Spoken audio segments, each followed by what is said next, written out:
Civil services mains ఎగ్జామినేషన్లో merit marks score చేయాలి అంటే క్వశ్చన్స్ని కాంప్రహెన్సివ్ వేలో అడ్రస్ చేయాల్సి ఉంటుంది. స్క్రీన్పై ఉన్నటువంటి ఒక క్వశ్చన్ని ఎగ్జాంపుల్గా తీసుకొని దీని గురించి ఎక్స్ప్లెయిన్ చేస్తాను. ముందొకసారి క్వశ్చన్ చూద్దాం. What is the status of digitisation in the Indian economy? Examine the problems faced in this regard and suggest improvements. ఈ క్వశ్చన్లో 3 పార్ట్స్ ఉన్నాయి. ఒకటి, what is the status of digitisation in the Indian economy.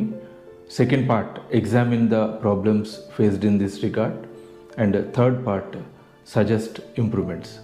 ఇలా క్వశ్చన్ని various పార్ట్స్గా divide చేసి చదివిన తర్వాత ఒకసారి కీవర్డ్స్ కూడా చూడాలి. ఇందులో 3 కీవర్డ్స్ మేజర్గా కనిపిస్తున్నాయి. స్టేటస్ ఆఫ్ డిజిటైజేషన్ గురించి అడిగారు, ప్రాబ్లమ్స్ అడిగారు, అట్లాగే సజెషన్స్ అడిగారు.